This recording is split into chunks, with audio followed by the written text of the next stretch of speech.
Bonjour. Oui, bonjour. Merci Anne de prendre la parole par rapport à ce sujet. Je vais rechercher Bonjour, Anne. Bonjour Philippe. votre message. Anne, vous dites c'est tellement vrai. Donc tout ce que Philippe a dit, je pense, en début d'émission, puisque c'est un message que vous nous avez envoyé assez rapidement. C'est tellement vrai ce que vous dites, mais souvent difficile de remonter à la blessure initiale. Réactiver, car elle se situe parfois dans notre inconscient. Vous savez mettre un mot sur cette blessure ou pas, Anne ? Oui, je peux maintenant, Aujourd'hui. que j'ai bientôt 60 ans, j'ai pu mettre un mot dessus parce que quelqu'un m'y a aidé.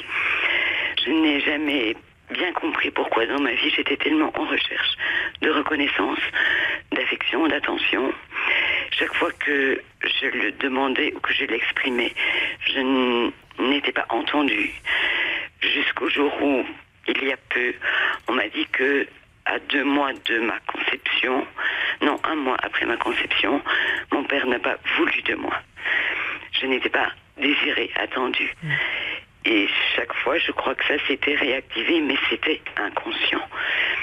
Donc il a fallu que quelqu'un me le révèle. D'extérieur. Oui. Oui. J'ai vraiment dû être en traitement, en situation pour pouvoir comprendre et maintenant pouvoir le partager ou pouvoir en tout cas accepter toutes ces situations qui ne sont responsables que de moi ou en tout cas de ce que j'ai vécu quand j'étais tout petite encore, pas encore née.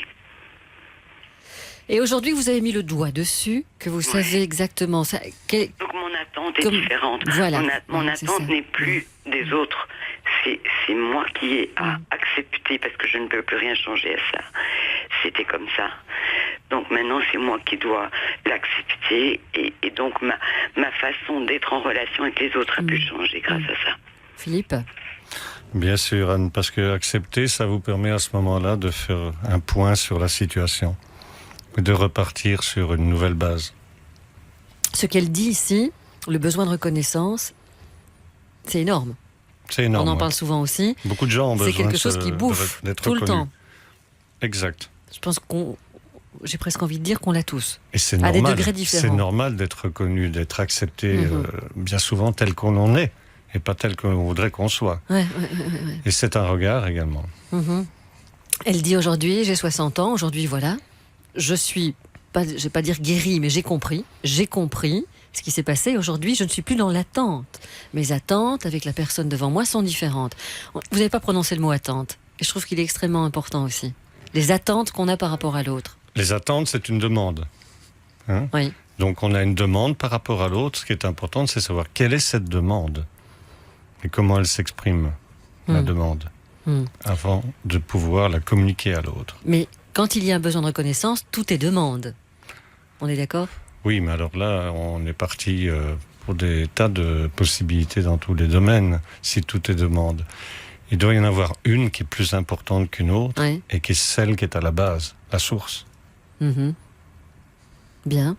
Pour celles qui se sont reconnues peut-être par rapport à ce qu'a dit Anne, elle a dit voilà, moi j'ai eu besoin d'une aide extérieure. Il y a des aides extérieures, effectivement. Ouais, moi, entre autres. Dans le cadre d'un conflit comme celui-là, c'est important de se faire aider parce que difficile soi-même de reconnaître ce qu'il y a à l'intérieur, quoi.